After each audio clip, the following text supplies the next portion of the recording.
Welcome all to the Ricky Dick Bullshit Podcast, episode 13 of season 2.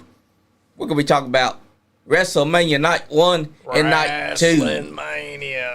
WrestleMania. But take it away for us. Introduce yourself. How's everybody doing? You know who it is. Four time in the house tonight. How's everybody doing? We're here to talk about some WrestleMania. It's a hell of a WrestleMania too, contrary to what people are saying. First and second night were really good, but what do you think was the better night, Johnny? To me, personally, I like the second night more. I will say the first night's main event was the ending was better than the, I don't know. What do you think, Johnny? I would say I like night 2, but the main event of the first night was great. Night 2 was great. I will say that the first night's main event was the better main event, but I will say that Cena and Cody did what they were supposed to do because they were doing what Cena's been saying. He said that you get nothing. You burned nothing to deserve a new finisher from him, a new look, interference from someone respectable, unlike Travis Scott, and you weren't going to get a good ending to that match. Because like he said, he dumped us. We got dumped on national TV. So he made sure that he's going to win the same way that he started his heel turn. Kick to the dick, belt shot. 1, 2, 3. I will say, I liked it. But the first night was definitely had the better main event. Yeah. The ending was one of the most perfect. It was another great WrestleMania ending like Rollins did back in the day, back in 2015 when he won the belt, cashed in on Lesnar and Reigns. So. Exactly. But one of my favorite match of honestly the whole WrestleMania was the Fatal 4-Way. Braun Breaker, Penta, Dom, and Finn. It was a great match, and right guy won. Yeah, the right guy won, and I actually had predicted that. So did we. Yeah. There was I predicted a good amount of stuff. Like pretty much everything I said went down. Like I said that they would have the Fatal 4-Way, and it would be they wasn't gonna pin Braun Breaker, but they're definitely getting the belt off of him because they're gonna give him a push. That's right. It happened on Raw. That's what I've been. I might have texted you that before. Yep, you did. Yeah, and so. I predicted that one pretty much to the T. And then I figured Paul was going to turn with either Jay or Seth. And after the last Raw before Mania, I knew it was Seth. Exactly. I mean, that's the way it should be. Because Braun Breaker's there. I look for there to be more people added to that. I'm not saying win, but I know that there's going to be more people added to that. But that Fatal 4-Way was done well. I love that Dom pinned Finn Balor. He didn't pin no one else. He pinned Finn Balor. Yeah. That sets up a new feud. You know it's coming. Finn Balor's going to turn on him. Yeah, you can already tell that Finn's going to turn on him. Exactly. That was a great match. What about that Jade Cargill and Naomi match? It was really good. Let's see. Hold on, I'm gonna get a look at the matches. All right, okay, yeah, night 1. It was a hell of a match. You saw that electric chair drop into a powerbomb that she did. Yeah. I will say, man, the women this year at WrestleMania really tore the house down every single match. All the women's matches killed, man. They sure did. And you know what? My favorite part of the whole women's matches was Tiffany Stratton and Charlotte making it look like it was real. Yeah. Because they were doing things that people thought that they were being sloppy. But the truth was that they were making it look real as possible. It looked like a cat fight Just like how a real fight would go down. Neither one was making it look good. That's the way it's supposed to look, fellas. And dude, everybody was acting like Charlotte wasn't going to put her over, but I figured like Charlotte came back just to put her over. You know what I mean? Like that's what Charlotte is going to be in the WrestleMania for, is to put somebody else over. Like, her time is not up, but she's, Yeah, her time. It was time to put over someone new, someone fresh. Because it's still Tiffany Stratton's first reign as champion. The right woman won that match. And I loved that they made it look real. Because it could have went bad. Yeah. But that's the thing. Plus you had El Americano, who we keep saying is R-Truth. He's clearly R-Truth. I mean, look at his back. He had it covered up, but... You know what, Johnny? I was looking at him, though, when I was watching WrestleMania, and I was like, he looks so familiar, but I could not put a name to it. But now that you said R-Truth, that's definitely R-Truth. Exactly. And you look on his back, he has a truth symbol on there. At WrestleMania, he was hiding it. Yeah. He was wearing a full singlet that kept that tattoo hidden. But on Raw, he showed it off. Yeah. So that's how I knew. It's R-Truth, we're on to you. Clearly, he thinks that's John Cena, though. I'm gonna bring up a pretty big topic, pretty big discussion right now in the wrestling community. What was your thoughts on The Rock not coming out? And what I'm gonna say before we get started is his excuse on the Pat McAfee show was lazy as fuck. It was. I think that it didn't need The Rock, really. Because Cena's entire game. My thing was to not show up the whole night. Really? He could have. Or he could have just made an entrance and stood at the entrance stage and then distracted Cody for a second, or But The Rock is lazy, for real. Yeah. Let's talk about it. The Rock is not a good actor. He ain't got range. And he sure as hell ain't no John Cena. Or Batista. I would compare him to Hulk Hogan. Because both of those men ain't got no range. They only got one character that they can play, and that's a meathead. Except for one. That's when he played Black Adam. Yeah. That character was slightly different. But other than that, he's played nothing but meatheads.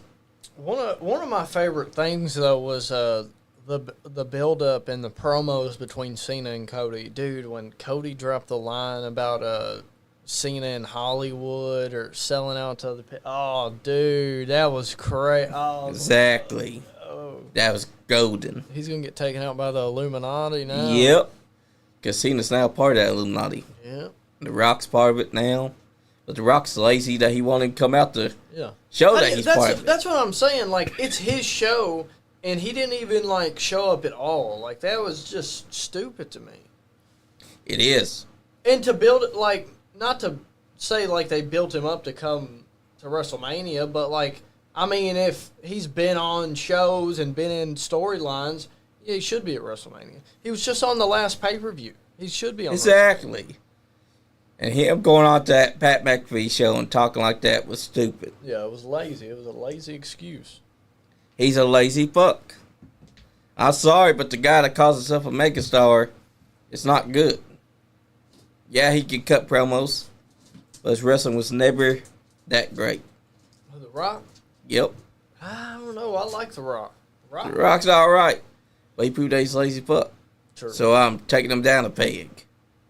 Until he proves to me otherwise, The Rock is nothing but Dwayne Johnson. Get off my damn screen. He ain't no final boss of John. What would happen if Dwayne The Rock Johnson got in the ring with Johnny Superfly Lee? I would put an end to The Rock. Let's just be real. I'm undefeated inside the ring. If The Rock was to get inside the ring with me, he is undefeated inside the ring. I'd hit him with an elbow drop that puts his elbow drop to shame. I just gotta know, Johnny, are you gonna defend that undefeated title, that undefeated name? I will against The Rock. that The Rock wants to throw down because he thinks that he's big and bad, but he couldn't even show up for a pay-per-view. Is Andy going to get it? Is Sean going to get it? Who knows? That's right. Nobody knows. Is you and Andy's story over? Who knows? Nobody knows at this point yet. But who knows? You never know what could cook. But The Rock should have showed up for that night. He should have showed up for Monday if he was going to show up for WrestleMania. But he didn't. Because The Rock is a piece of trash. Just like Stone Cold Steve Austin once said. It takes a piece of trash not to show up to a wedding. That's what he did at WrestleMania. He didn't show up for the wedding. So instead, he sent out the goon. The fucking Dennis Rodman of their whole team. Travis Scott, who for some reason thought he was The Undertaker. So he started walking out there. Slow as fuck. He took over. I feel like he took 2 hours just to get to that ring. Yeah, he took a while. He underestimated that ramp. He thought that he was The Undertaker is what it was. He's like, those are the gongs? I'm going to slow my walk. I don't want to work with this guy. No. And then the motherfucker didn't even distract Cody Rhodes. He ended up having to be Cena to get to win for him. Man. Travis Scott. He going to be Dennis Rodman. At least put in the work. And got hit with a crossroads. Yeah, he got... I mean, that was coming, but I was wanting a receipt to be had. Yeah, I was too. Remember, Cody Rhodes talked all that shit about if they were to ever meet again inside the ring. I was hoping he'd give him a receipt. I was hoping he'd, give him a tater or crack his head with a chair or something, man. Stone Cold Steve Austin would have tatered him. Yeah. It was a goddamn, son. We working on reshooting. Stone Cold was fucking pushed Tyson in the chest in Tyson's prime. Yeah, he did. And then they threw down. They got into a fist fight. You know who didn't get into a fist fight? HBK, because he got knocked the fuck out after he tried to throw a hand at Mike Tyson. And Mike Tyson walked out with Stone Cold Steve Austin. But what about that World Tag Team Championship match? New Day versus the War Raiders. See, I'm not a big fan of New Day. Never was, and I don't know now. I don't know. It's just weird. It just seems like they're hanging on. I don't know. I don't like them. I mean, and then they Big E. They made the other. They made the War Raiders. Their entrance was all the theme of whatever sponsor it was, wasn't it? Yeah. Yeah, and I thought that was kind of weird. It was, but here's the thing. Fuck Big E. Where the fuck was he for the last 2 years that New Day was having their troubles, right? And then he waits. Okay, he waits until New Day's anniversary show to suddenly come back. Hey guys, let's all positive positivity right here now. Let's hug it out. Fuck Big E. Yeah.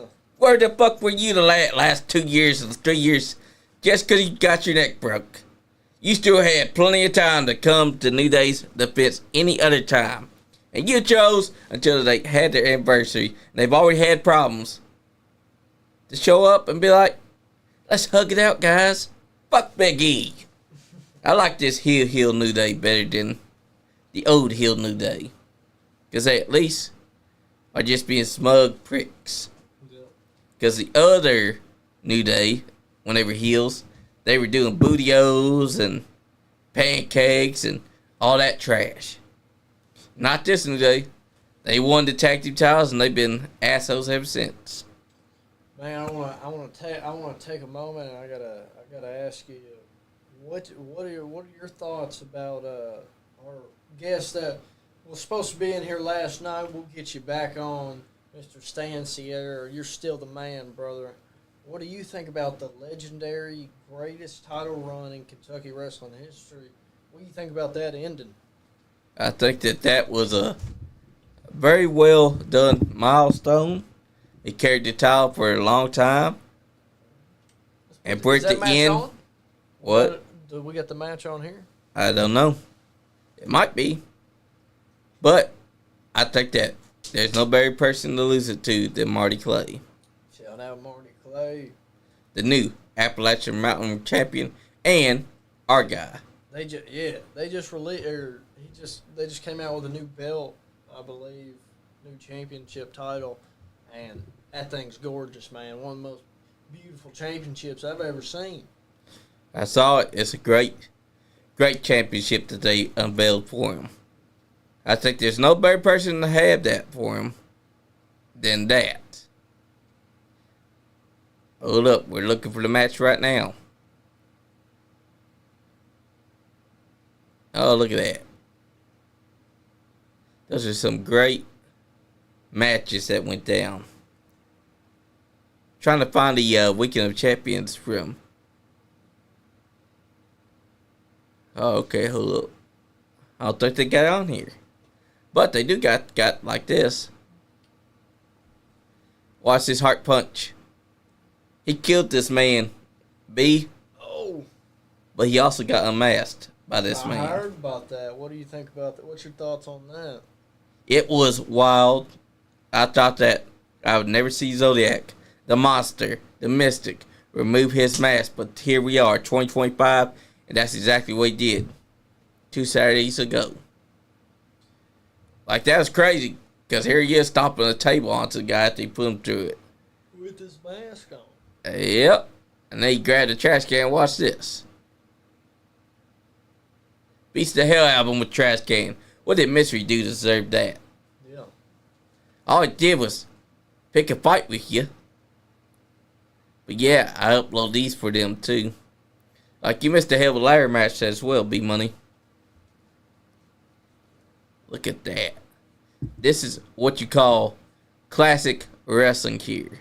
Appalachian Mount Wrestling. Let's see them clips of Stan and Rhino. Right here.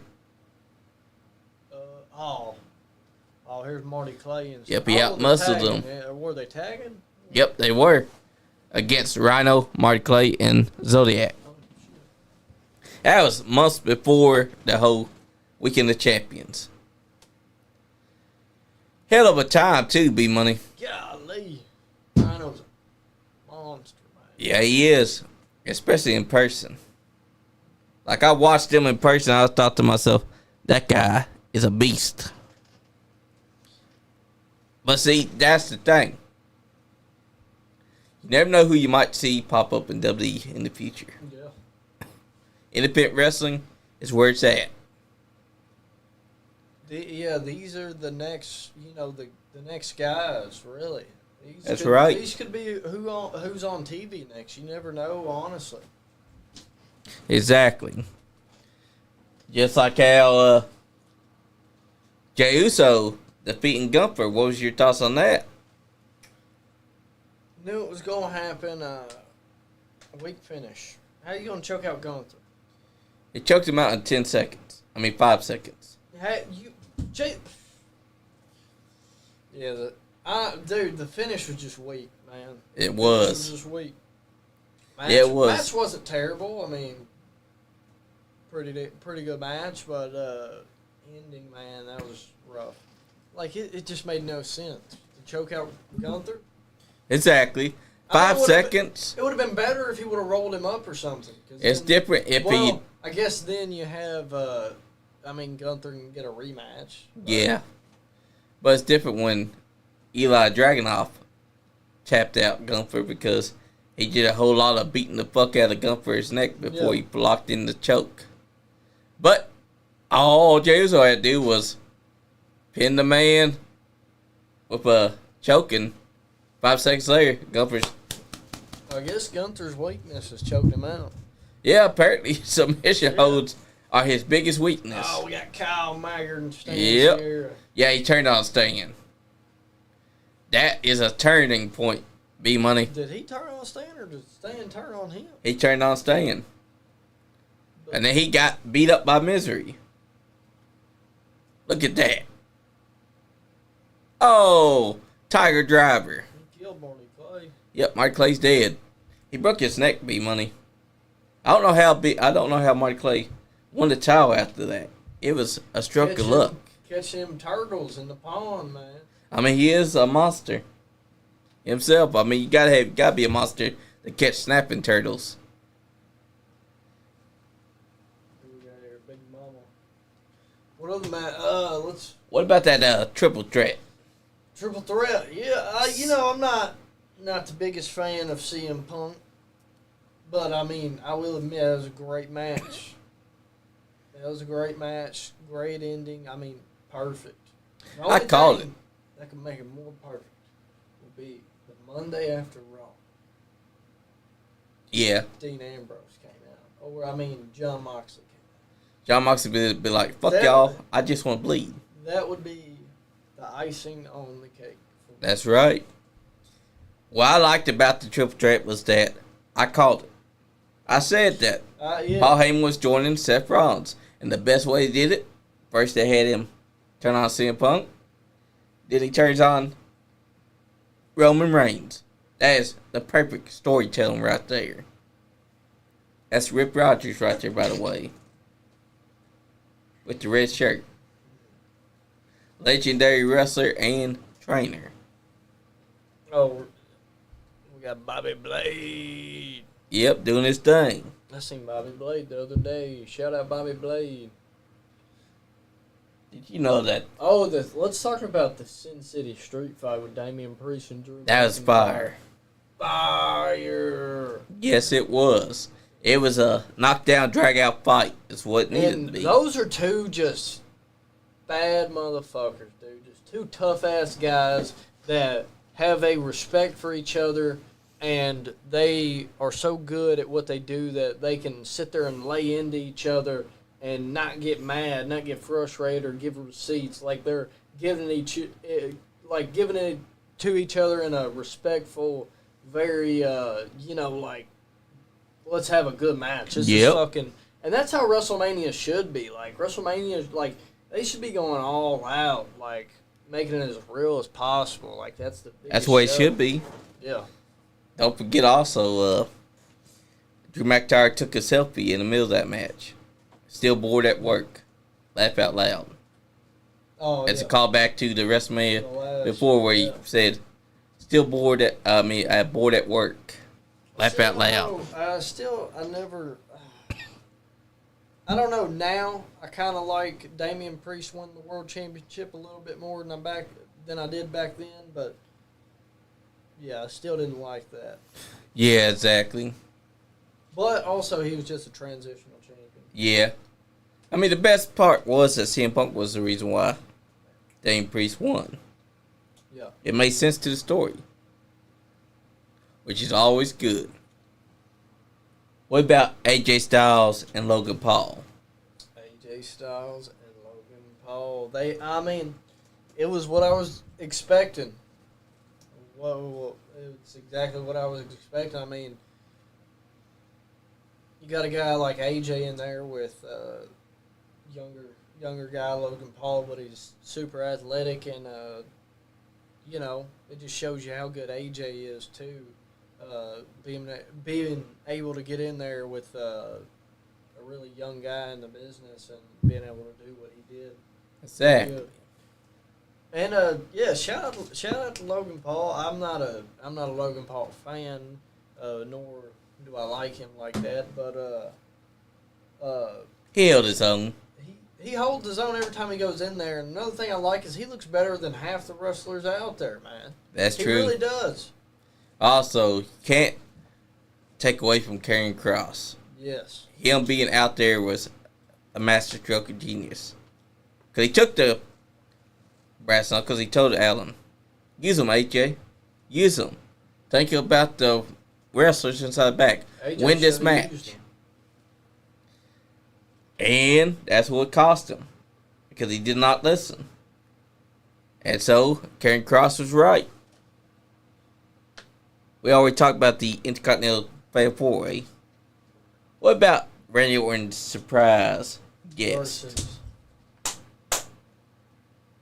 I believe in Joe Hendry. That's awesome. Yeah. And also, they released the video. I also figured it would be Joe Hendry was the. Me too. Yes, a lot of us did. Everybody kind of knew that it was going to be Joe Hendry. Yep. As it should be. And also, WWE released a video where Randy Orton is genuinely looking around at the crowd because they're singing his song and interacting loud as hell. And Randy Orton was the one that chose Joe Henry to be his surprise opponent. Really? Yeah, because it turns out that Randy Orton is a big fan of Joe Henry's work. Nice. He loved the character, so he decided, I want that guy to be my WrestleMania opponent. Not only does that put eyes on TNA, but it gave Joe Henry a moment with Randy Orton, one of their biggest stars. People trying to say he got buried. No. To be buried, Joe Henry would not have been able to do offense. Yeah. He would have been squashed in under 1 second. That's not what happened. Instead, Randy Orton got a moment where Joe Henry does his post turn and it gets RKO'd out of nowhere. And then he does his own Joe Henry turn around. And yeah. that was cool. I think people are too harsh to the point where they've forgotten what matters. But then again, Joe Henry was the perfect opponent for Randy Orton that night. What about that women's tag team championship? I knew that Becky was going to take her place. You know how I know? Oh yeah. Because Becky always hogs Bayley's spotlight. That damn Becky. She's the female Hulk Hogan, brother. I like Becky though more than I do Bayley, honestly. What? Really do. Bayley's got the big booty though. But Becky, I don't know. Bayley, something about her just gets on my nerves and pisses me off. I didn't like when she did the hugger thing, and then I don't know, she just some of the shit she says, and they going through the era of WWE she had to go through. They made her say so much corny stuff. Yeah. And I don't know, it kind of just ruined her for me. This man loves to make him say corny stuff. Yeah. I mean, look at what Roman Reigns was doing. Succotash. That was literally what he said in a promo. Which is, after you know, is a Looney Tunes cartoon character that said that. Oh. Succotash. That was literally best man's idea for Roman Reigns to say that. Because Roman Reigns is out of fucking pocket. But I will say, what was the point of them winning? Becky and Lyra, if they were going to lose on Raw. I guess they want to give Becky a title. And then Becky was like, yeah, oh my God, they hate oh, me. Shit. Maybe we need to take Becky back up to the main storyline. Who knows? Yeah, I also think that maybe Becky was like, oh my God, they didn't like me winning. Let's give the titles back to Liv and Raquel. Bet you could have at least held the titles for at least a month, then gave them back. Instead, she gives them back right away next night. Made the entire thing pointless. What match we got on right now? That triple threat. This match is Mega Destroyer versus Zexy Z Collins, which is what his name is. And that's Mega Destroyer, a veteran of the sport. What about that women's triple threat match? Rhea Ripley, Bianca Belair, and Io Sky. Like I said earlier, man, the women tore it down. But if I got to go with the best women's match of the whole WrestleMania, I got to go with that one, man. Yes. I mean, you had three just athletes and just women that just knew and could put on a great WrestleMania, dude, and they absolutely delivered. Exactly. They were on fire. Fire, I tell you. The right woman won. The finish was great. And let me tell you how good the finish was. Finish happens. Listen to this, guys. Ray the Bear turns his head and looks at me and goes, that was a good finish. Exactly. Oh, my gosh. When Ray the Bear looks at you and just says, that was a good finish. That means that was a good finish. That means that was a good finish. That's right. Because it was. Yeah. And the right one won. I called it who was winning. Because I saw that she'd been champion 48 days. I said, ain't no way she's losing then. Because unlike Gunther, who held it 259 days, Io Sky is still relatively young inside of her championship reign. 48 days. She mopped the floor with them. It was a hell of a match, Bmoney.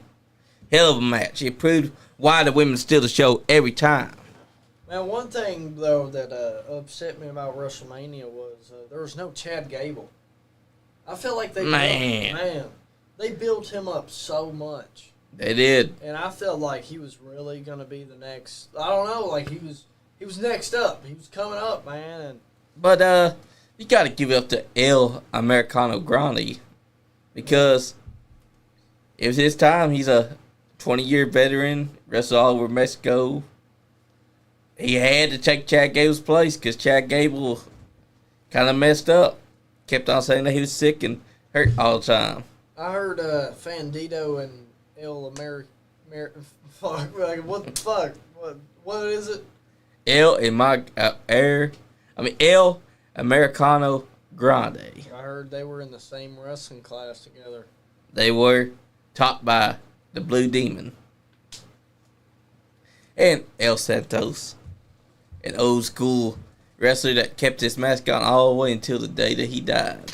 Because he revealed his face just a week before he died on a talk show. Speaking of mask, Dominic Mysterio wearing the original Mysterio mask as a tribute. It was a combination of two masks that Rey Mysterio Sr. wore.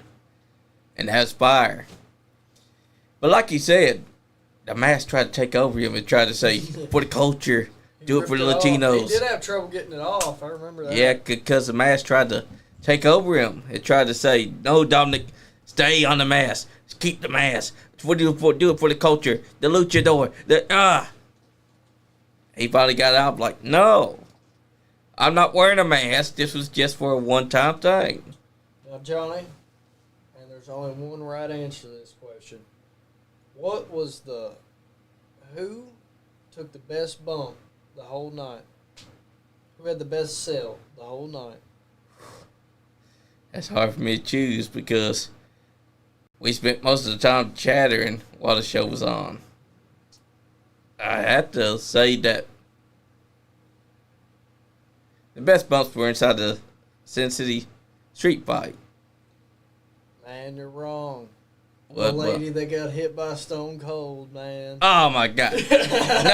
She did not get hit. Go back and watch the video. Yeah. This bitch delays her fall. Best sell of the night. It was the greatest sell. He's like, damn, bitch. Are we working or are we shooting?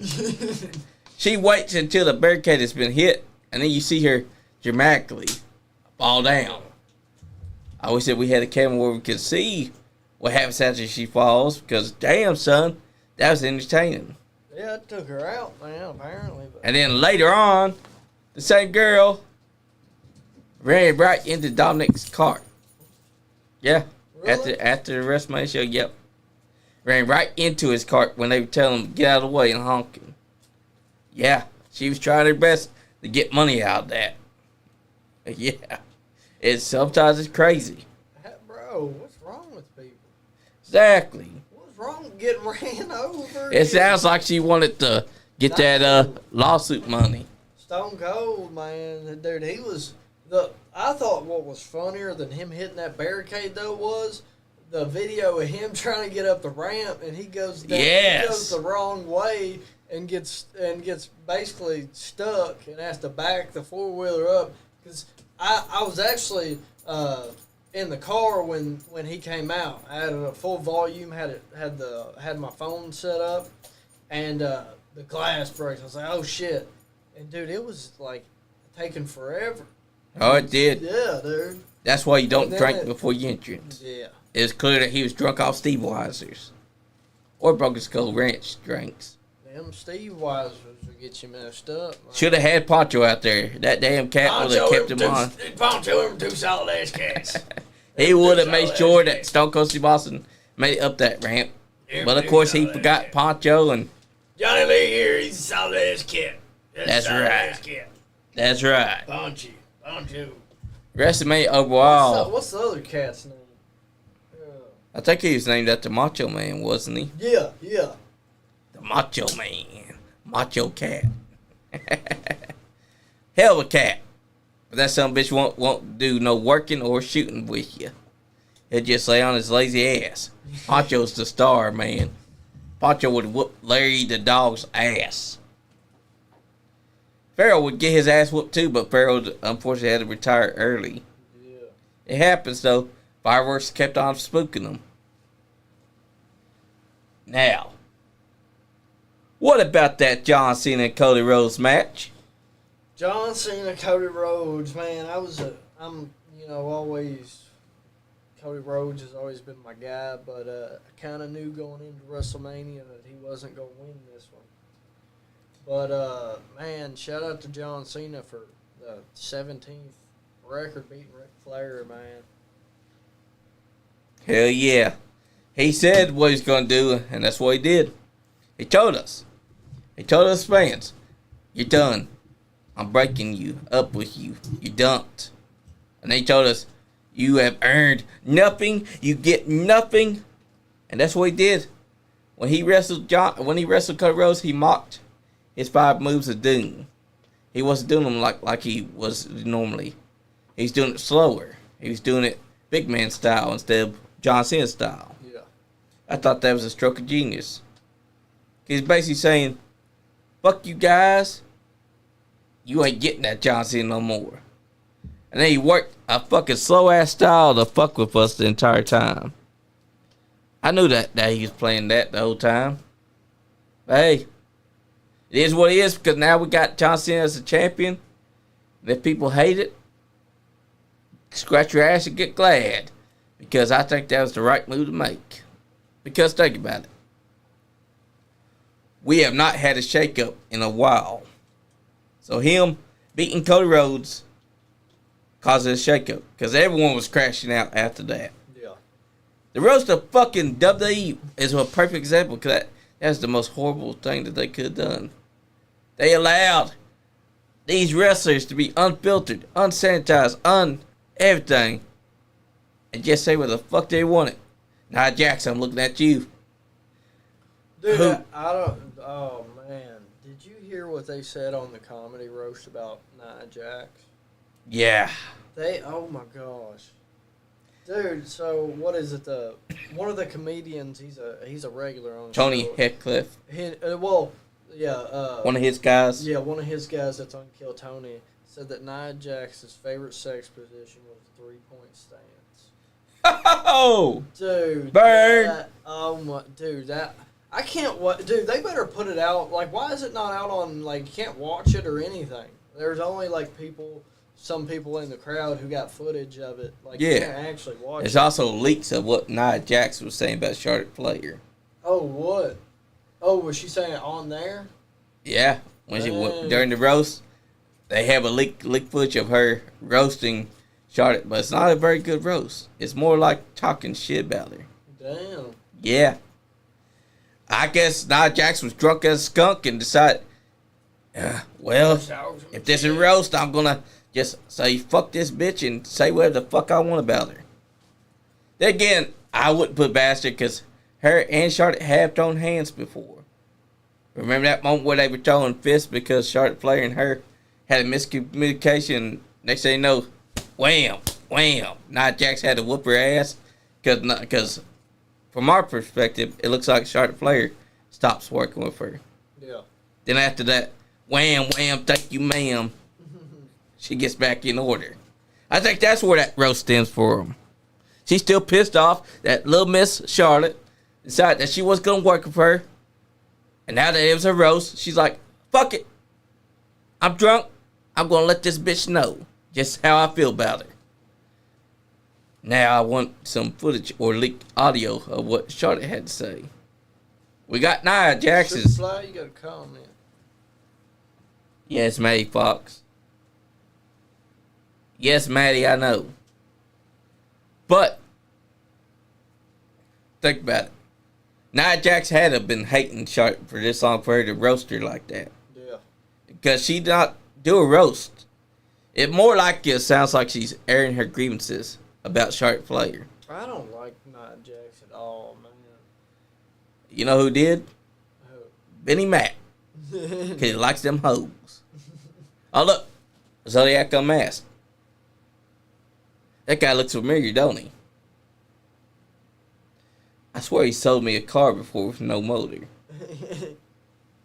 But He's got a new finisher now. As you can see, it's right there inside his hand. He uses that to finish you off. That's an old school classic finisher too. The Zodiac Unmasked, man. Who thought we ever would have seen that? 2025, man. The year of craziness, son. Exactly.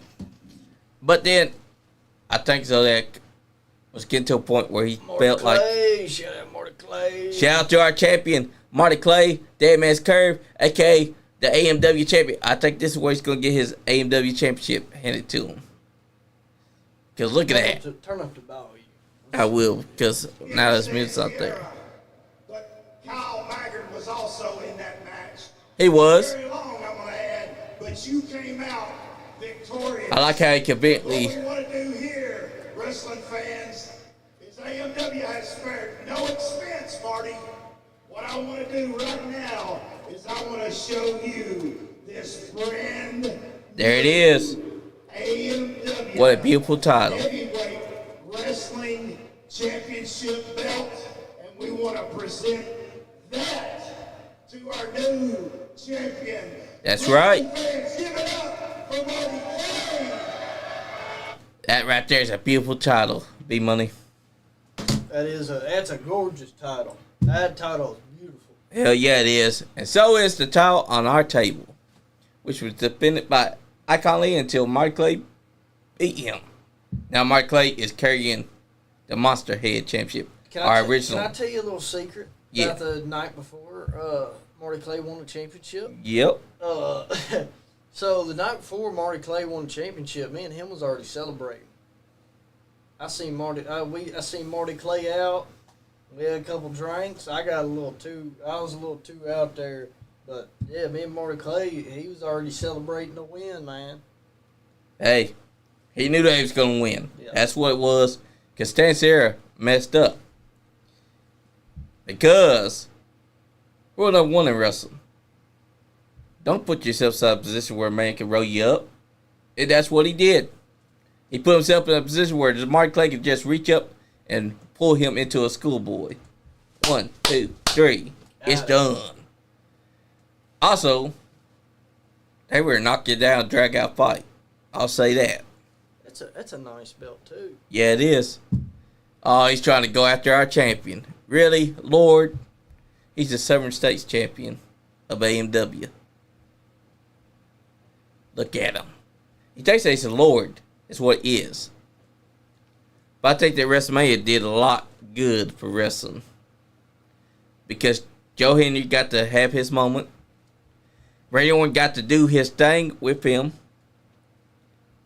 Speaking of which, we're going to go look at that moment because they got a clip of when he does the RKO on him, which was the greatest moment in Joe Henry's life. Yet, people say he's buried. Bmoney, I asked you, what constitutes as burial to you? What counts as being buried? Yes. The constitutes of burial. It all depends on what you're talking about. If you're talking about a match, squash match, probably the best way to describe like a just straight up bury. But like if you're talking about like a bury, like there's different types. Like maybe, for example, like William Regal kind of buried Goldberg in the match where he Goldberg deserved it. Yeah. And so I consider that kind of a bury, but they didn't bury Goldberg, of course. But yeah. Yeah. So another one, like John Cena, he was pretty bad at it. He buried the whole Nexus. Hey. And then there was that time he But and you Orton gotta admit, burst though. the whole locker room. You remember that? Yeah. I remember that. But also, you gotta admit, John Cena years later came out and said he should have let the Nexus win. Yeah. But no one took him aside and explained to him why. But like a lot of people blame like people like Cena and Charlotte Flair, but they're not the ones that are making the shots. I mean, they might have a little say so, but there's certain things I feel like the WWE controls what happens out there. If they got an idea, it either happens or gets shot down. Exactly. Or Exactly. and Joe Henry got offense to be buried. It's not like politics was back in the day when it was Hogan, Nash, and Bischoff and Scott. Like, it's not like that anymore. Yeah. It's To be buried, Joe Henry should not have been able to get offense. He should not have been able to do his thing. yeah.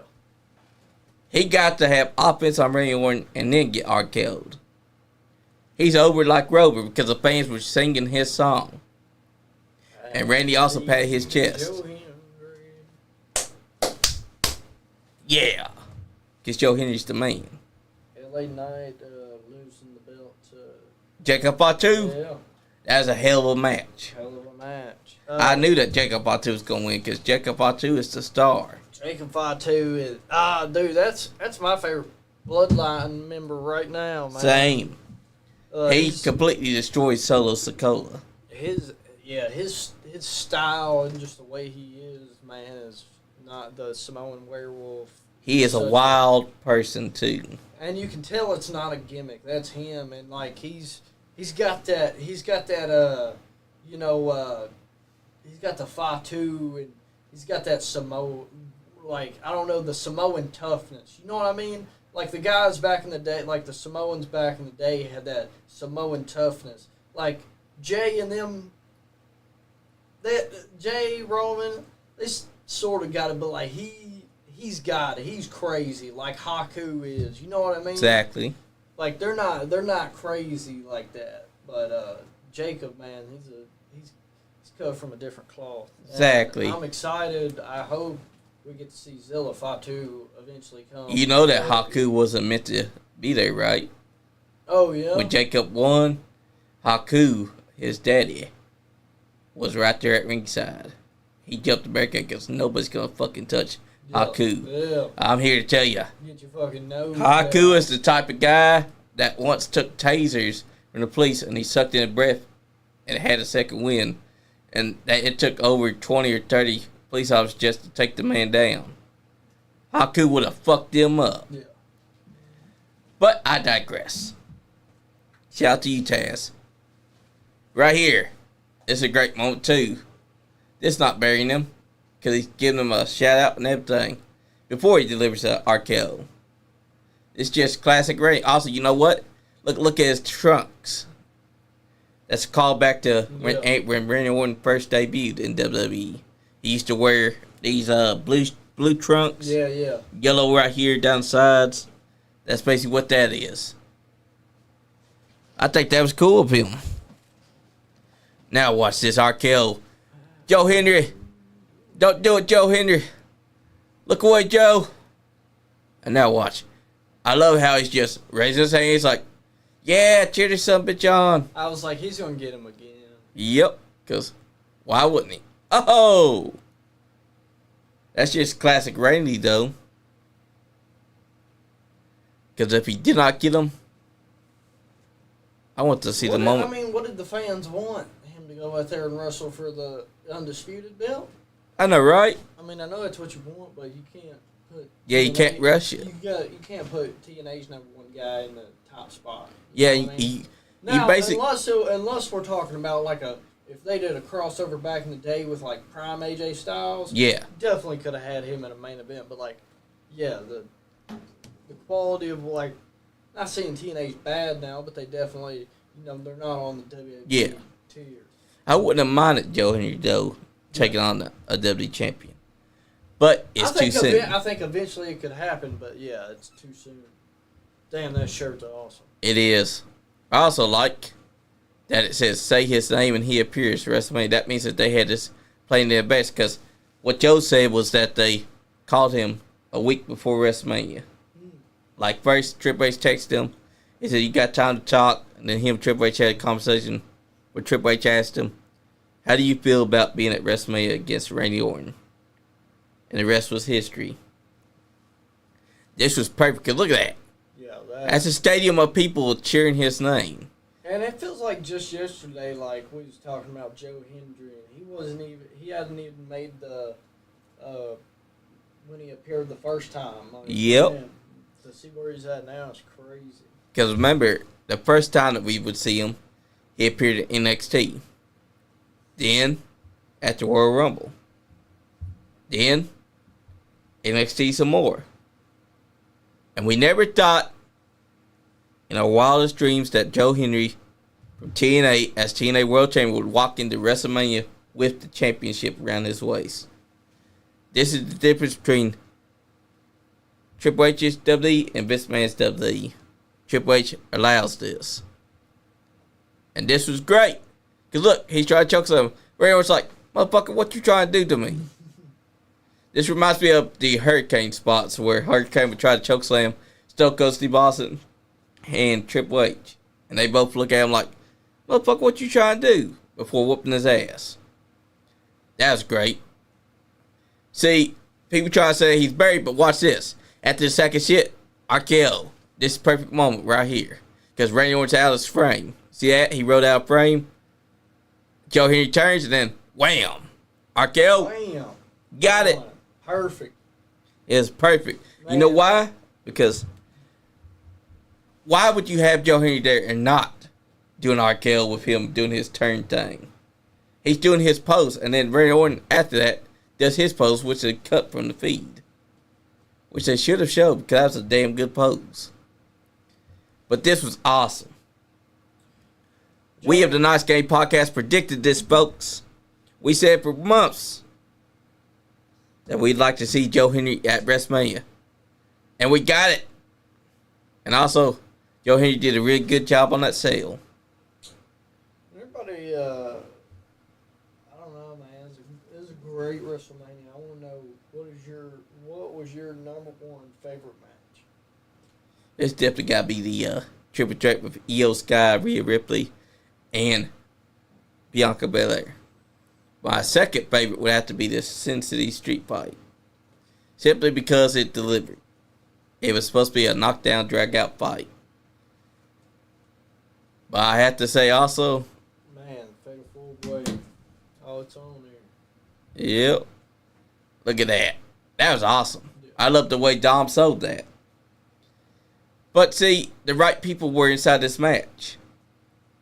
Because not only that, but you had Ray Phoenix getting his debut at WrestleMania. That was night one, correct? Yep. And people will try to say that he got buried. He wasn't buried because he got to do what he got to do. I mean, the same thing was going to happen with Rey Mysterio. Yep. They just didn't change the plan.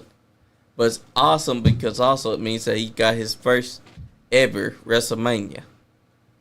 And I think that's pretty fucking cool. Look at that. Yeah. Dom was always going to attack that sumbitch. Because Finn Balor is the weakest of them. Watch this. Catch his leg. He's like, what the fuck you trying to do, Dom? Dom's like, a great takedown right there. Yep. Damn.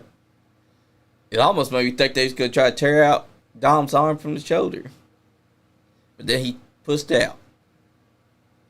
Oh. He nailed his finish. Stops it. What about Dom flaunting that belt in front of Scott Steiner?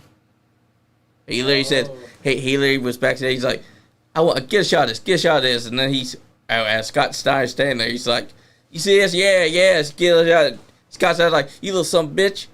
You're lucky that you're leaving right now. I'd snap the mustache off your face. I was wondering how that table would break all night. Me too. Or the whole deal. Those tables look different than what I remember. I miss my old rectangular tables. Yeah, these damn new these with the big monitor. Yeah. Then they switched out the monitors for the for the TV screen ones. I hate that. Cause who's gonna hit a motherfucker with a flat screen? I want the big old monitor so I can hit the motherfucker with the big old monitor. Look at that. 1, 2, 3. Finn Balor was the right person to lose to him. And now, I was telling you, Bmoney, we're going to get Finn Balor turning on Dom and probably getting kicked out of Judgment Day soon. Dom for sure needs to watch his back. I don't know. I hope they in the storyline. Exactly. I hope in the storyline they don't make him, I I don't know, stupid. Because, I mean, he should know that Finn's going to turn on. You know what I mean? Yeah, because Finn Balor's wearing these stupid ass fits. What the fuck was Finn Balor choosing to wear at WrestleMania? He wore a fucking banana head. Yeah, it looked like a banana. And also, guess what? This was unplanned. When Dom runs back to the ring, and you see Finn Balor looking at him like, what are you doing? That's unplanned. That's just Dominic taking in the moment. Because he was taking in the moment, he ran back to the ring and he posed for the fans. He just threw his shirt at Penta. He's like, take that shirt, you son of a bitch. Remember that this man is now your Intercontinental. Yep, that's the unplanned moment right there. Look at Finn Balor. He's like, what the hell are you doing? We're supposed to be leaving. Dom's like, fuck you, Finn. I'm a champion for once on the main roster. I'm going to take this in. The right guy won, B. That's who I predicted, man. Me too. Because it felt right that this time Dominic Mysterio would get his first singles title on the main roster, and it would be against Braun Breaker, Penta, Finn Balor. And the right man did it. That's the difference between Dominic Mysterio and the MJF. Also, against all the other people that you try to say is like Dominic. Dominic's over. You can't deny that, Bmoney. What about this match? Sin City Street Fight. Now I ask you, Bmoney, would you take a selfie while you're whooping on a guy's ass? I mean, it's probably not in my, in the cards, what I'm thinking of at the moment. But if I happen to have a phone or see a phone, who knows, maybe. I mean, but what if they attack you? Anything can happen in a wrestling match, man. That's true. Who knows who can come out? That's true. But what happens if they attack you while you're on the phone taking that selfie?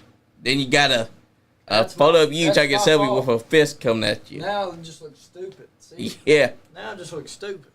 That was my thoughts when he took that picture with Damian Priest. Distracting yourself. You don't want to distract yourself in a match. Exactly. That's when you start to slip. When you're on the grand stage of the mall, there's no margin for error. Exactly. I mean, right there. He decides to take a picture while Damian Priest is. Look at him. He could have grabbed hold of him and choked him out right there. And that's his wife that he got the phone from. If Damian Priest had to work for y'all, he would have turned around and he would have choked out Damian Priest right there. I mean, Drew McIntyre right there. Claymore, but that's not how he won. I love the Claymore. I did too. Did you know that it was invented by accident? Really? Yeah. Drew McIntyre was not going for Claymore, but he ended up hitting a move like that. And that's how the Claymore was born. I'll show you if we can find it, because it should be on here. The Claymore was an accidental invention.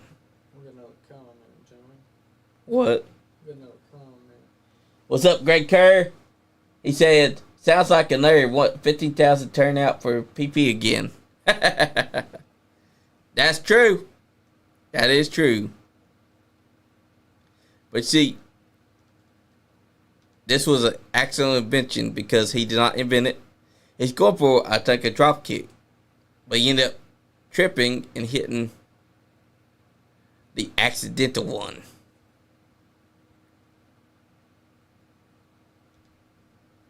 Let's see, do they have it? Of course they should. There's creation. Creation.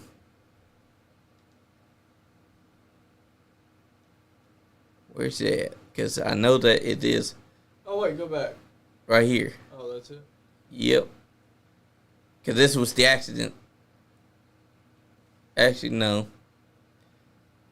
Yeah, that's the accident right there. He wasn't going for it, but it ended up happening. What were you looking for now? Let's see. Hold on, go back. There was another clip. Back. Yeah, that one. Claymore bro kick. The Claymore or the Broad kick? What would you say is the most devastating to take? Probably Claymore. Yeah. But then the bro kick is a bicycle kick. It's a pump bicycle kick hitting you side of the face. I think that my choice would be Claymore as well. But I can't discredit Sheamus's move.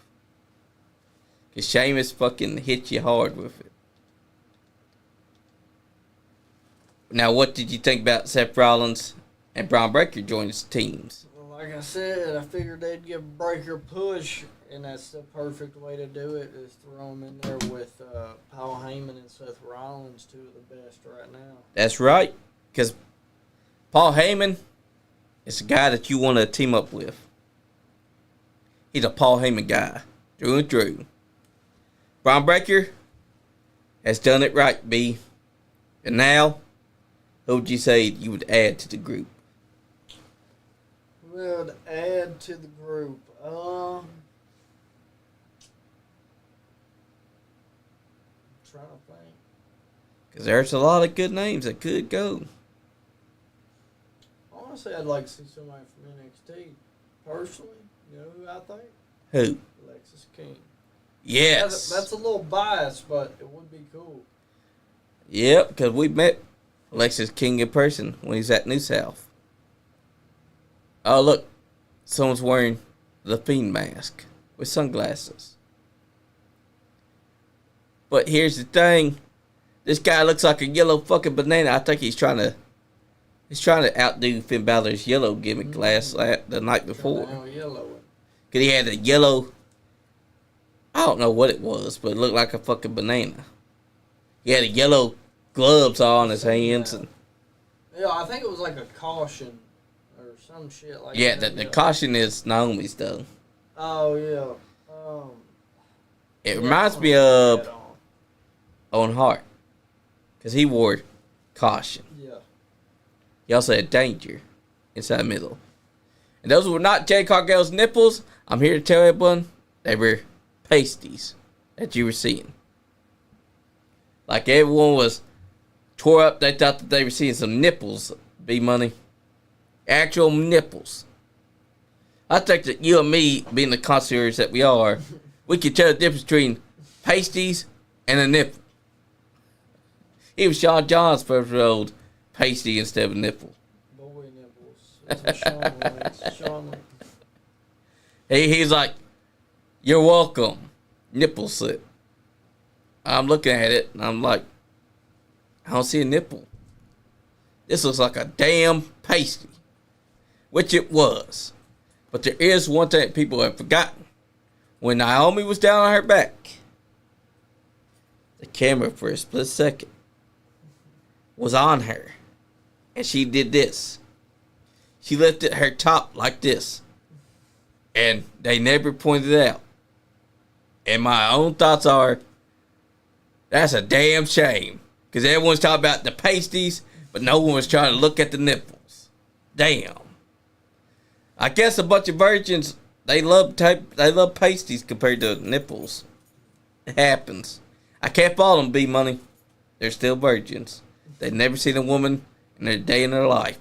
So when they see that first glimpse of a pasty, they think to themselves, oh, lordy, lordy, lordy, there's an areola. It wasn't. Sad to say for all you virgins out there. That's a hell of a sign out there, though. 1969, day since OSU beat Michigan. Damn! That means 1,969 days. My way, they're saying my way over Fiend. Hell yeah. Yeah. But I love what WWE's doing right now. WrestleMania went exactly how it was supposed to. Exactly how it was supposed to. It had great storytelling. It had great matches, the right matches, because some people didn't like them. They were trying to say, oh, this bill's been terrible. No, it wasn't. And My favorite. A lot of people want to compare last year's WrestleMania to this year's WrestleMania. Yeah, they are, but what they... Last year's was so perfect, too. But, like, you got to think about the star power that last year's had, man. And it was such a big match. Like, that match was built up for 2 years. Like, that's definitely going to get a lot more traction and emotion than a match that's Yeah. not been built that long. Like that match was built for 2 years. More than that, man. Cody, with the whole journey he went through. Exactly. People are trying to compare it, but they can't. 40 gave you a different kind of feeling. 41 gave you what it needed to give you. John Cena as champion is the way to go. Because Cody Rhodes has held the title long enough. I think eventually John will end up giving the title back on the last pay-per-view. His last match, he'll end up putting somebody over. And if that somebody's Cody Rhodes, which I'd like it to be, because I'd like to see him with the belt again. But if not, who would you like to see as champ? Who would you like to see versus John Cena in his last match? CM Punk. Because they got history. Think about it. They do got history. They had one of the best matches at Money in the Bank and also on a Raw. Because John Cena did more than just 5 moves doom. You know what they should do? What? I seen this on TikTok. So what John Cena should do is disqualify. So he's versing Randy, right? Yeah. Disqualifies himself, like hits the ref or hits Randy with a chair right in front, and then we get another match of Randy and John at SummerSlam, which I could see that happening. Me too. Because you know how he's all about not giving us anything, and you know he's going to ruin wrestling, so that would be a perfect way to do it. Exactly. And also, he kind of has ruined wrestling. He did what he said to be, because he made everyone cry like little babies about how things went down for that main event. Because they're still talking about it today. Still going on about No Rock. But they're missing one thing. He said he will ruin wrestling for us. That's what he's done, people. He has achieved his goal. He has ruined wrestling for you. So if you keep on talking about The Rock and keep on bringing up that main event, he's done exactly what he said he was going to do. He ruined wrestling, Bmoney. But we killed it first. Remember that. Because they've been saying that our match, me and Andy, killed wrestling. So John Cena, you're going to have to fight me for that right. Because how can you say that you ruined wrestling if there's already a match out there that has ruined it? But how many more members do you think Paul will have? I think at least one more. Or they could do like the Dangerous Alliance. I've heard of Evolution 2.0. Oh, that's a good one. You got your Randy Orton, Braun Breaker. You got your Batista. All you need. I mean, you got your Paul Heyman. He's the Ric Flair. And you got one more guy, which is... We need one more guy. Which actually, he's more of the Triple H. Seth is more of the Triple H. He is. I think what they need to do, if they're not going to do Evolution 2.0, it's going to be a Dangerous Alliance. That's another thing we can talk about is the Hall of Fame, man. Yeah, dude, it was a great Hall of Fame, and I really thinking about Evolution, the speech and what he said about Batista and Randy Orton was really good. But Triple H went fucking long. Yep, an hour. An hour and 7 minutes. But who the fuck died and told Michelle McCool she could go 50 minutes? She's the reason why Stone Cold Steve Austin and Bret Hart only had 2 minutes. That's 50 terrible. Fucking minutes of her just babbling. And bro, why is she in Exactly. Sorry. Why? Exactly. We know the reason she's in the Hall of Fame. Yep. Because she's married to the Undertaker. Sorry, Taker. I'm your fan. But even I was, this was a hell of a moment too, Monday night. Oh, yeah. I thought this was fucking cool. It harkens back to the Attitude Era days. When the commentator would defend his co-host. Then everybody's getting all butthurt about what, shout out, Johnny Lee's mom. She says, "Hi, son," and Bmoney. Hi, Mom. Forgot where I was going for that. What was we talking about? We were talking about, you said, butt hurt. Oh, everybody's getting butthurt about what Paul Heyman was saying on, like, the after show and the Pat McAfee show, apparently. And, like, he's bringing back the Attitude Era. You're damn straight. They're not liking it. Fuck those people. Let's beg for the Attitude Era, but, when he calls somebody fat or stupid or says he's going to bang their mom, they get mad and upset. Like, come on. He's going to bang their mom and take her out to Friday Night Tuesdays. Don't talk about Paul Heyman because Paul Heyman is bringing back the realism. And that guy's purple. He really choked his ass out. Pat McAfee is the... Oh, he's moving. He's still alive, Bmoney. Would you have killed him? Yeah. You would have cinched it in so tight. That's why Gunther's weak I think I could dismissal. choke Gunther out. Yeah, you could. I think I could take him out. You have to avoid his chops though, because he does like to chop a lot. And the one thing I was confused about when I was watching this, who are all these? They are fucking Pat McAfee's co-host people from his show, the Pat stupid. McAfee show. They came in because they're trying to get the. What the fuck were they gonna do? They did nothing. They would have got killed. Yeah.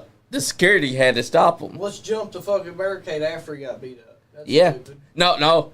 They jumped the barricade while he was getting beat up. They were well, trying yeah. to get to him. But the security's couldn't like, get no, you stay your asses there. They couldn't beat security up, man. They couldn't. I saw one security witness actually throw a punch at him. Because you want something to look real? Have Pat McAfee's co-host try to do it. I think that there was a real fight about to bust out there. Oh, what about, we got another comment. What's up, JC on set? He said Montreal. Montreal, you talking about the Montreal screw job? Oh. He said Montreal James. Oh. But the Montreal screw job, I do think was a work. You know why? Because everything about that felt like a work. And when do you know how many videos were filmed behind the scenes of WWE? Exactly. Not that were put out. Not a lot, but something that big was filmed. Yeah. You know what I mean? Exactly. And then also there's a lot of speculation about the punch with Vince. Yeah. A lot, because Brett claims he uppercutted him, but somehow Vince had a black eye. And the only way you uppercut somebody and they get a black eye is if they're looking down. Yeah. And I don't think fucking Vince was looking down. I think Like, that. just, you know what I mean? And Unless Bret Brett- Hart fucking pulled his shirt and I don't know. And also, apparently, this But- man has balls, Bmoney, because he said, I'm going to take my shower. If you're still out here, I'm going to lay you out. And Vince was like, I was just out here waiting for you. Apparently, Vince man had the brass balls. Vince was going to fight Kurt Angle. Did you ever hear about that? He was also going to fight Frank Shamrock. Oh, yeah. He once said, you take the big guy, I'll take the little guy, and the little guy being Frank Shamrock. Vince was that crazy. I know that he's done a shitty thing, but before that, he did give wrestling some good moments. Without him, Austin would not have had the rise of 316. Think about it. You know, That was it's his actually- biggest heel. You know, it's actually crazy. There'd be no Austin 316 if it wasn't for the click. That's true. Think about that. There would be no Austin 316 without the click. And then Who's going to break it down for him? you can, brother, if I'll you break it want. down for him. Okay, so pretty much the Click had their curtain call, and I think King of the Ring was next Yep. pay-per-view coming up, and Triple H was set to win. He King was. of the Ring, but with the curtain call, they knew Vince wasn't going to punish Shawn. Kevin Nash, Scott Hall were already leaving, so there's only one person to punish now. It's Triple H. Exactly. And that's how Austin became King of the Ring. And then, yeah. And they Austin cut that went famous out promo. there, cut that famous. That's so crazy how stuff like that happens. It does. It takes only a moment of bad timing for you to be derailed and for someone else Because to without shoot Austin up. 316, do we still get Stone Cold? Like, that's what I'm saying. Like, do we get Stone Cold? Who knows? I mean, around Because that time, his wife came up with his Stone Cold name because she meant this coffee or tea. She talked about drink it before it gets cold stone. Yeah. And then he thought Stone Cold Steve Austin. Maybe he would have existed before the click, but I don't think so. I think when Austin became Austin 316 was the best moment of his career.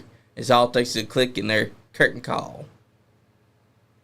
And people need to understand that. Without the click, there is no Austin 316. There is no moments that we got during 1998. When he beat Shawn Michaels at WrestleMania 14, that's propelled him to superstardom. And even before that, his moment with Mike Tyson, that was a hell of a brawl that they had to set up that match. Yeah. I'm here to say, if they didn't do any of that, Austin might not have hit superstardom. He may have been a top dog. He may have been a top babyface. But without the Mike Tyson shit, I don't think they would have made it. Yeah. Thanks to that, it made it feel real. It made it feel raw. And he was starting to work a different style from what he did for Owen Hart. Just think about it. You know, the pile driver fucked up his neck. Mm-hmm. It did wonders for him. Yeah. Because it helped him work a different style. And that style ended up gravitating fans to him. Even more than what they were in 97. Because now he's working a style that said, I'm a blue-collar motherfucker and I'll whoop your ass. So they always talk about who's the greatest. And when I think of the two greatest, in my opinion, are Ric Flair and Stone Cold Steve Austin, and here's why. They were the absolute complete package. I mean, so was Shawn Michaels, but what a lot of people seem to try to forget about was that he missed 5 years. He did. He wasn't part of the Road Dogg, and he wasn't part of that DX. Like, he was out for 5 years. Like, he was gone, and not to say that but that I feel like Flair and Stone Cold were just had better careers. Yeah. Shawn Michaels basically suffered that back injury. You know how he suffered it? Oh yeah, the Royal Rumble casket match. Casket match. You watch that match. He hits his back right on it. But it doesn't look like he hit it that hard. It's like he hits it, but it's not that hard.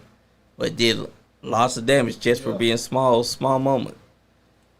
And so he retired for 4 years. Then came back 2002. That's when we got our greatest moments with HBK. That's when he really became Mr. WrestleMania. Won his world title in the Elimination Chamber match, which was inspired by the War Games match. Because if you look at it, it's got the same cosmetics as the War Games. It's just a big old dome. Pods that replace the shark cages. Lights that will choose you. A timer that will choose the next opponent. That's what it is. And he was the first man to win the World Heavyweight title inside that match. Also, Triple H suffered a broken larynx thanks to RVD. Yeah. RVD probably thought that he could make the frog splash, but he didn't. Yeah. Well, it was kind of the design of the cage that fucked him up too. Like, it wasn't all on him. Like, he couldn't do what he needed to safely, really. What about Booker T being prophetic? He said, somebody's going to get hurt tonight. And he was right. He was right. I mean, yeah. It was a dangerous match back then. I mean, now they fucking watered it down so much. Yeah, it sucks. Putting padding everywhere and shit. I hate the padding. I want the old cage back, damn it. I mean, I get it, but like, it takes it away, man. It does. I want my wrestlers to bleed and fuck each other up. Even if it's on accident. Because that happens. Next pay-per-view is Money in the Bank, I think. But I hopefully we actually get a Money in the Bank that's worth the fuck this year. That's right. It could be Cody. It could be. Now that he's not a champion. And look at this. JD McDonough returned after that kidney injury. How cool would it be if it was Dom, though? To get the Money in That the would be Bank? cool. Then he'd be the Money in the Bank and the Intercontinental Champion. And look at that. He's dragging Penta's leg. Dom, don't do it, my brother. If Jay can choke out Gunther, then I think Dom can beat Jay. Yeah. Dom is so much better than Jay. Braun Breaker's a tougher opponent than Jay, I feel. Yep. But here's the thing. Jay's over like rubber with the fans. So I understand why they put One Tom. thing that pisses me off, man, and I think I texted you about this, is all the fans online talk shit about Jay and the match with Gunther and stuff, which, you know, I wasn't a fan of the ending too, but Yeah. I still like Jay and Gunther. Yeah. But then when you see him, when he comes out, everybody's yeeting. Exactly. What the fuck? Thought everybody hated him. Exactly. And also, the internet are a bunch of idiots. It's the people inside the audience that dictate who's going over. Jey Uso's been on fire since he started this yeet thing. So that's how I knew he's going to get that title. You know, I wanted Gunther to win. I knew that, man, once they did that personal thing with Jimmy, it was done. Yeah, he's gonna I just wish that it didn't have him tap out in 5 seconds. At least should have had it be locked in longer. win. Or don't tap him out at all. Exactly. Because he's gone, Look at that. man. Exactly. Because Gunther is a badass. J.D. McDonough. No, that's JD McDonough. He returned after so many months of having that kidney injury. Because remember, he hit the announce That's table. when he, had got the whiplash or whatever from the table. Yep, and his kidney was broken. But he returned Monday night, and he helped Dominic Mysterio retain. You think he'll turn? And look at Dom's expression though. Dom doesn't know what the hell's going on. I mean, Finn. What were you saying? You think he'll? He could turn because You think he he'll is turn with Finn's. Finn? You'll think he'll turn with Finn or Dom? I don't know. We'll have to find out who he loves more. Because I don't know. I feel like they're throwing us for a. They're trying to act like it's gonna be Dom, but he's gonna turn with Finn. I feel like. I do too, because that makes sense. Jamie Donna is not a regular guy. He would turn his back on you fast. What about when Sami Zayn was behind Jey Uso Monday night? Didn't that make you think that he was going to turn on him? Oh yeah. I thought we were about to see a knockdown drag out on Jey Uso. Instead, we got friendship. I don't want friendship. I want to see Sami Zayn turn heel. Cause I think it's time. Don't you? Yeah. Yeah, I thought when Zayn came out, he was going to challenge him for the belt, but he didn't. He didn't because he's still being a cookie cutter. I want to see heel Jey Uso. I want to see Sami Zayn turn on him and go for the title. I want El Generico. Well, we know how all of Sami Zayn's runs go, though. He starts to get a little bit of momentum, and then they throw him in a match with Kevin Owens. That's right. Every time. Look at R-Truth. Even though they have good matches, it's just like that feels like the end goal for every Sami Zayn storyline. That's right. Just like Kevin Owens. Look at how great R-Truth looks inside that mask. R-Truth is such a stud. They can't try to tell me that ain't R-Truth. That's Look at definitely him. our truth. He's hiding his dreadlocks, but we know that it's him. Why would they boo our truth? Because these fans are stupid. He is such a great man. Greatest luchador of all time, R-Truth. Yeah. The fans don't lie. They say, I love Grande. He's holding up a baby, man. Exactly. And he's also got a statue of himself in Mexico. What's the hate? I mean, look at him. He's living it up down in Mexico. Look at that. Painting pictures of him, parades for him. Exactly. R-Truth is a stud. The reason why he's wearing this Americano mask is because he went in a new way of winning. And yet they're going to try and boo him. He's right. They're all little Jimmies. All little Jimmies. Assholes. I like this one too. I'm still upset. They cut this promo and then he tapped out 5 seconds. 5 seconds, Bmoney. 5 seconds, Johnny. I can't believe that, man. The strongest world champion that we had. And he... I think the only problem I had with Gunther's reign as champion was the past couple months. I felt like it definitely got overshadowed by just everything else, man. Yeah, because they were having him carry the Damian Priest. Yeah. And, like, yeah, I just feel like he got overshadowed by the Triple Threat and then The Rock and Cena, Cody.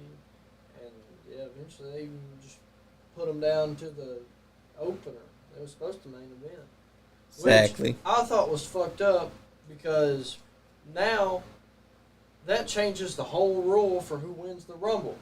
Because that means I don't get a main event, I get a title shot. Yeah. That's what that means now.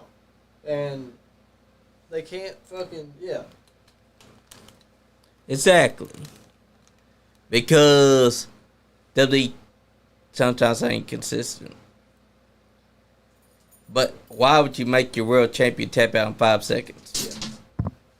I could have understood if he had the move locked in longer. Or if Jey Uso had done what I expected him to do. I'm going to run and take a leak real quick. Sounds good. But R-Truth is definitely Americano. Y'all need to look at his back tattoo because that is true symbol.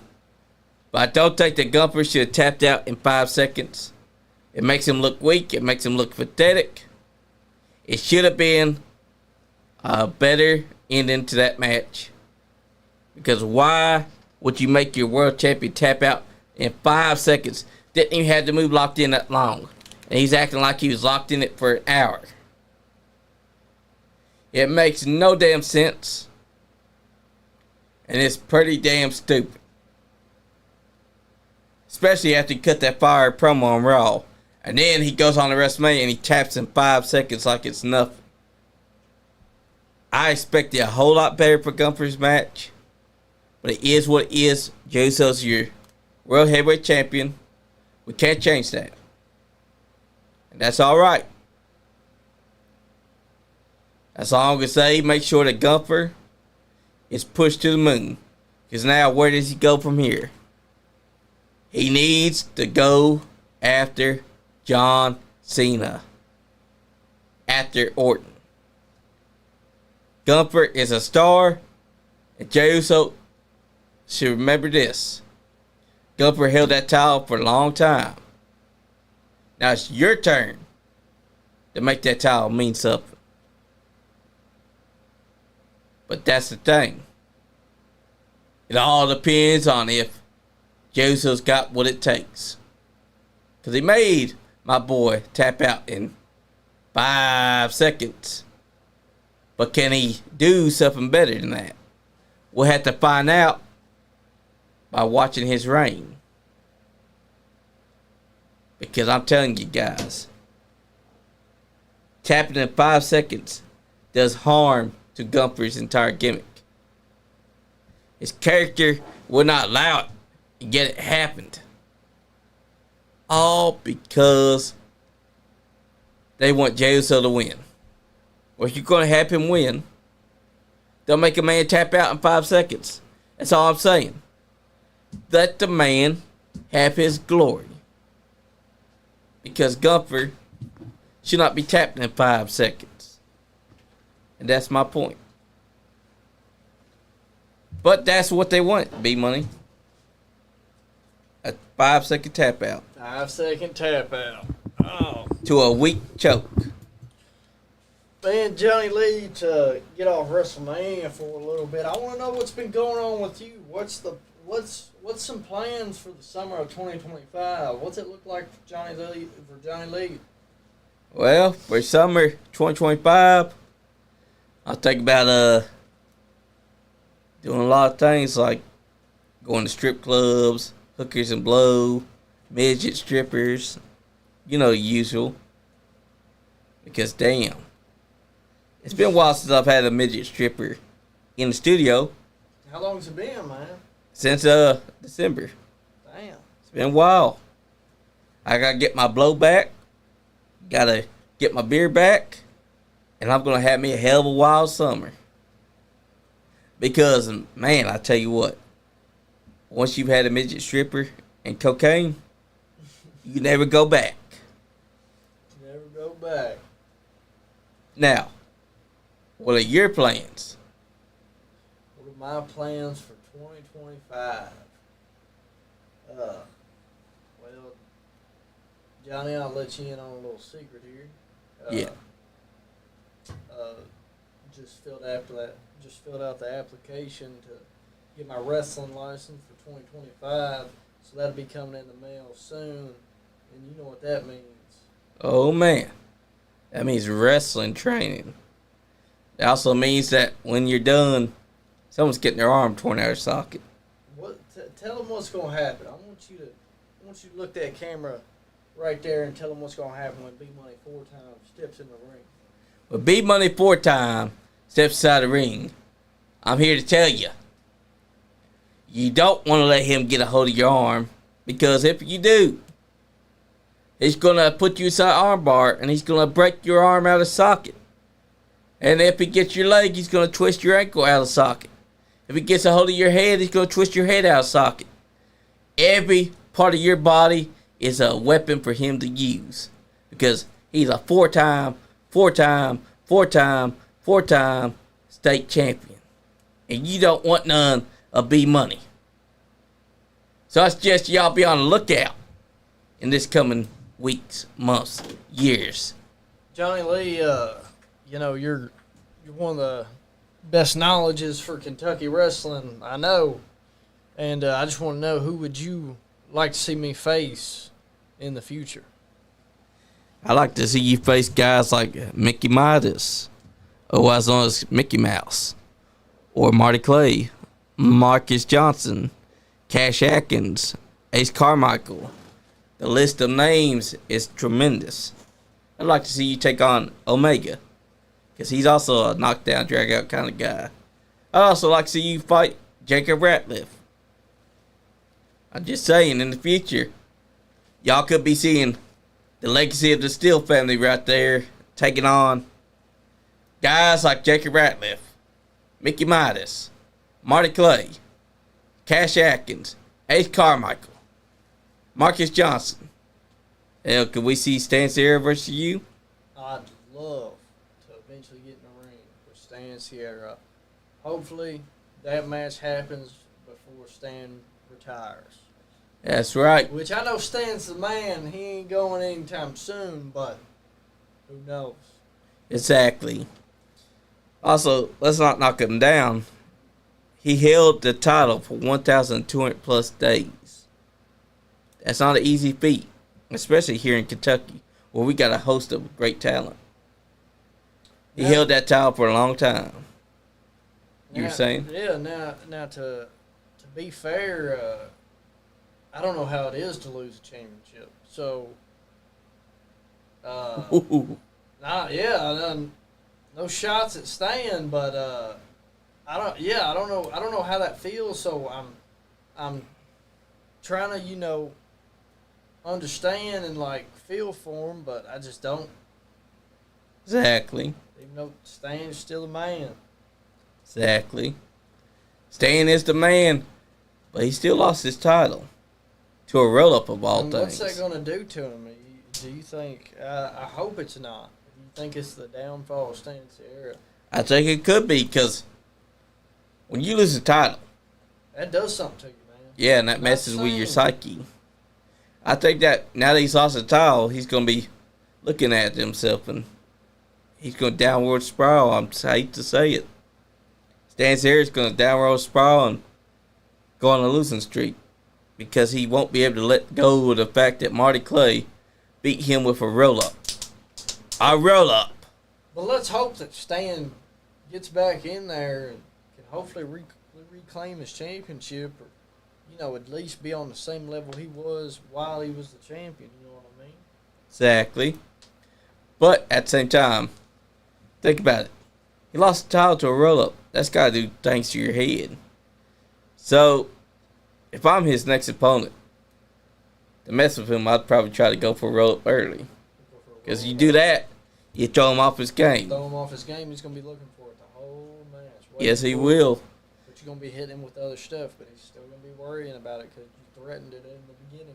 Exactly. Because Stan Sierra, That's psychology right there, Joe. exactly, especially ring psychology. Because you put him inside the roll-up at the beginning of the match, he's going to spend the rest of the match looking for it.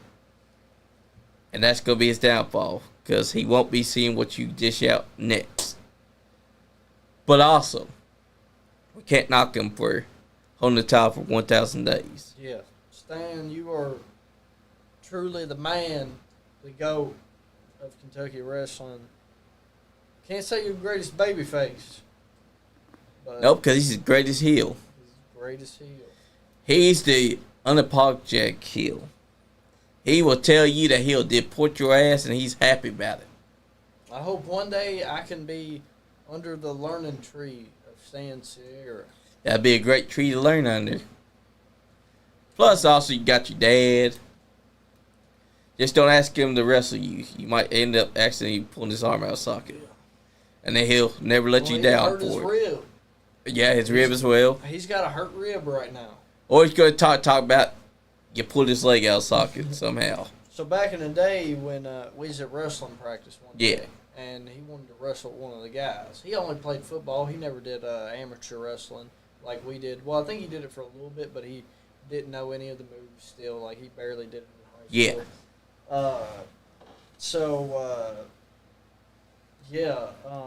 He was wrestling one of the guys and went out for a sprawl and popped his rib out of place. This was probably 5 or 6 years ago. Oh, man. Yeah, I think it was my sophomore year, and so now I think where he already heard it, kind of injured it again. Actually, at work. So if you accidentally get to a training session with him, his rib's going to be your target. Ribs of the target. I mean, all you got to do is take your finger, jab it, and he going to be in pain for weeks. Man, and another thing, going back to me getting my license, the reason I even am full-time is because of pro wrestling. I wanted to be a pro wrestler before I wanted to be an amateur wrestler. I only did amateur wrestling so I could be a professional wrestler. That's the only way they got me to do it. I wanted to be a wrestler, and that's where it comes from, man. Like, amateur wrestling comes from my pro wrestling. That's right. And also, you had to do that in order for Barry to finally go, all right. Finally give me the nod on it, yeah. That's right, because it helped you learn. Yeah. And that knowledge is going to be passed to you when you're at that ring. He told me, you stick with wrestling and go through all the years, then, I'll train you after school. And it's taken a little while, but, he's a hard man to convince. That's right.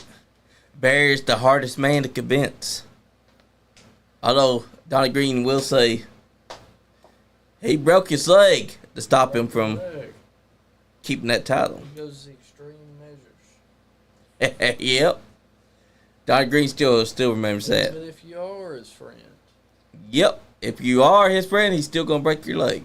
Because you're not stopping his title reign. He wants that record. I would like to, talking about Donnie and my dad, man, we need to get some older guys back in here. I'd like to Yes. see Rated X back in the studio. Another person I'd like to see back in the studio, Mr. Scott Diamond. Shout out, Scott Diamond. We're going to set that up for later in the year. We're going to do another NWA night for 2 months. And I'll tell you when it started. It'll be late July and August. Nice. Like it was last year. Yep. That way, we got the older guys to come in and talk about NWA some more, because they ain't even scratched the surface. Yeah, they didn't even, I mean, last time they was on here, every one of them was like, we need another podcast. Special. And, next. I'd like to hear some more of Chris Hayes' stories. Yeah. Because I know that he didn't even scratch the surface when he was talking. And we got to add A.J. Alexander's picture of him getting chopped. Oh, wait. You ain't even seen that yet. Live on the studio right now.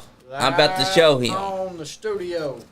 I'm about to show him what happened to our boy, A.J. Alexander, when he gets chopped. Right here. Oh, yeah. Yeah. That is a wild moment. Felt that one. Yep. And we're going to be putting this up on the wall. So next time we get Adrian in, he can look at it. Cause we still got to do another Talking in Circles with Adrian Alexander. He ain't even done part 3 yet. But hey, there's always a first time. Always.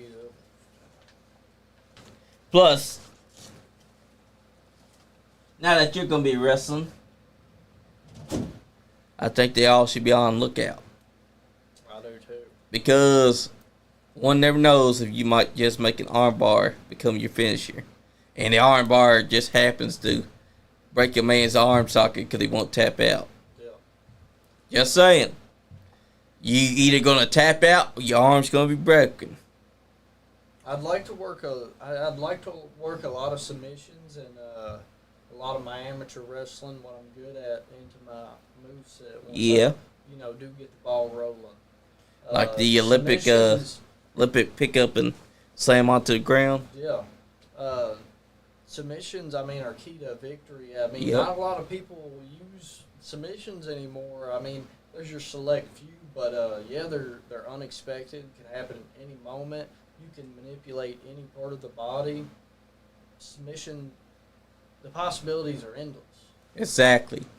Plus, I don't see anyone work the body like they should. It's one of the most painful things. Like, if you ever grew up with a brother, you know the walls of Jericho, and you won't tap, he'll make you fucking tap. Yep. Because wrestling moves can hurt. They do. I used to suplex my brother all the time. And a suplex is easy to do if you know how to protect the other person's head. One time, so we had a bed, and it was like there was a bed under it that just slid out. Yeah. But it was just the mattress, like it wasn't like an actual pull out with wheels and shit. And then the back had a metal frame, and there was bars all the way across the frame. Yeah. And dude, yeah, my brother he grabs me by the neck, and he throws me.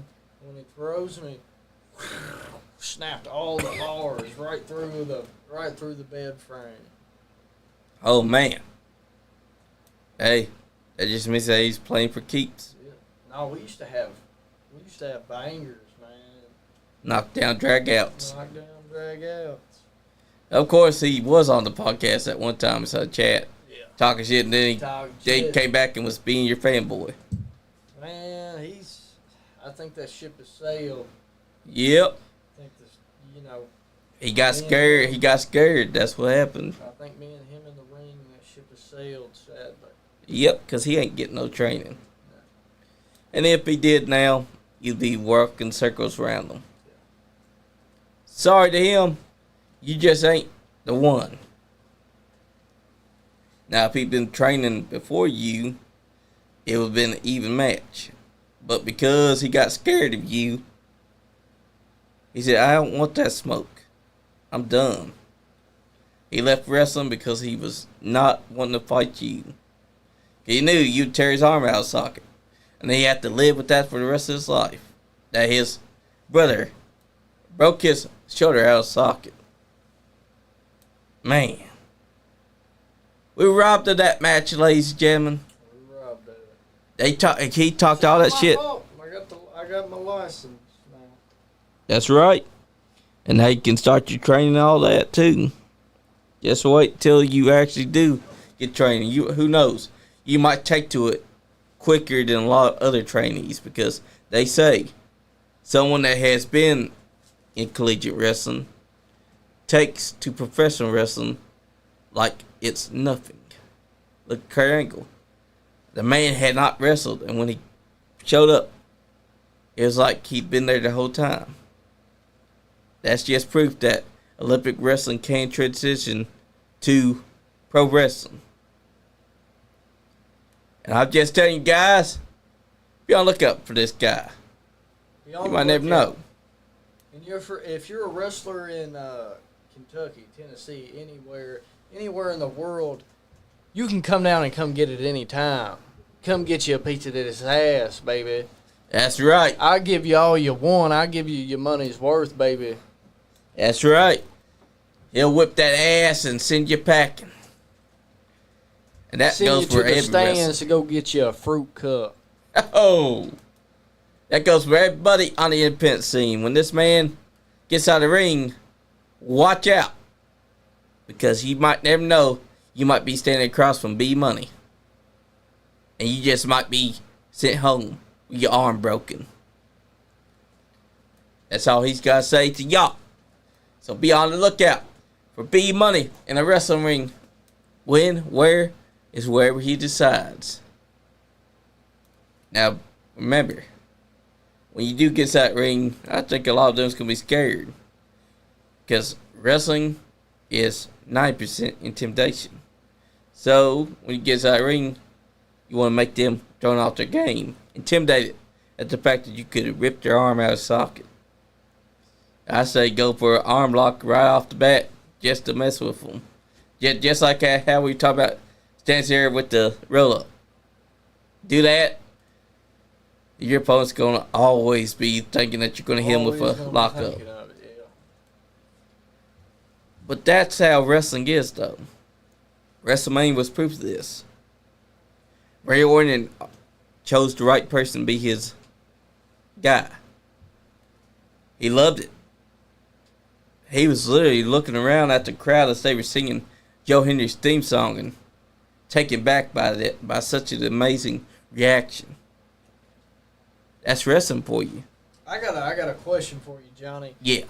You're always wearing the Mick Foley shirts, and you always got all the Mick Foley shirts you wear are always badass. You got the Chainsaw Massacre one, you got that. Yeah. I want to know, what is Johnny Superfly Lee's, what is his favorite version of Mick Foley, and what is his favorite match? I love Cactus Jack. My favorite match of Cactus Jack is the Royal Rumble match against Triple H. That's mine too. The reason why that is the best match is because before that, Triple H really sells the fear of Cactus Jack as Mankind's come down there Have first. you ever seen the video after and Triple H's bone is sticking Yep. out his leg? Oh, God. Yeah, they went to through it in town. that match. That's a war. Now, you do know the barbed wire that they used on Triple H was fake. Yeah. He came out and said that.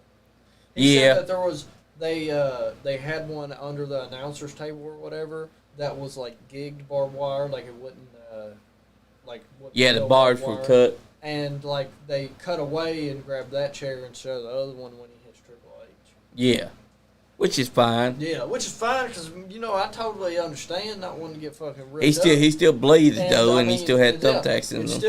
still looks real as hell. Yeah, It does. Yeah, not throwing shade. The gigged version of the barbed wire is where they cut the barbs. Yeah. So now all the barbs won't cut you up. But they did use the real barbed wire on Cactus Jack. As you would. Because Cactus Jack is a fucking crazy son of a bitch. Maniac. He is. But that match solidified Mick Foley. I'll tell you what survived. It was when Triple H was taking that he was getting Mankind, and Mankind's cutting the promo. He's taking off the shirt and he's removing the tie, and he's talking about, you know him real well, and he removes the mask, and Triple H, as camera turns back, you see Triple H's face fall because now he's realized he ain't wrestling Mankind. He's wrestling the craziest persona, Cactus Jack. That made everything. Yeah. You can't deny just how good that was. The other match that I liked was the Hell in a Cell match. Yeah. People was trying to downplay that match, but that match really made Mick Foley. Because think about it. He got thrown off the cell. Unheard of stuff. I mean, this guy is psycho. Had his tooth in his nose. Oh, he did. Had his tooth in his nose, man. Yeah, For the longest, I thought it was snot, but no, it was his tooth. It was always his tooth. And he took his tongue and he put it through the hole inside his lip. Yeah. Oh, yeah. And also, they recently did a... had wrestle with a broke ankle the whole match. Oh, he did because he tweaked his ankle before that. Yeah. But that was one of the greatest matches that they could have had. Logan Paul, speaking of Logan Paul, there he is. But this was a great match. You know, a show I was mad they canceled was Holy Foley. Yeah. I liked that show. They should not have. They had a bunch of shows on the WWE Network that was good that they canceled. I like the Slam City, man. I also like the Camp WWE. Yeah, I like that a lot too. I love the little kid version of all of the characters, cussing and all that. Stone Cold was my favorite. And I also like that Vince then McMahon Ric was voicing his Flair. own self. Ric Flair, what was he? He was fucking a rock, wasn't he? Yeah. He also was fucking a bear. Oh, yeah. And it was actually his voice. I also like that Vince McMahon voiced his character. Yeah. But then they... One of the things I didn't like, though, Triple H looks a little weird in the show. Yeah. And they were making him... He's always wearing just brown pants. They were making him the butter joke, basically. He's always being the emasculated guy. And the funny thing is that he don't do that fucking thing. The after everything he says. I don't know who got that started. I think I know who got that started.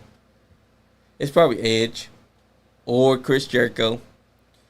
Because I've never heard him say, "Welcome to the WWE. My name is the Triple H." It makes no sense that started because I ain't heard him say that. And then, WWE, don't get me wrong, is funny as hell. I want my fucking season 3. I don't think we're getting it. They cut it off in like 2014, man. Or like, no, it's like 2016. Damn you, WWE. Bastards. When you like something, they take it away from you just when you love it.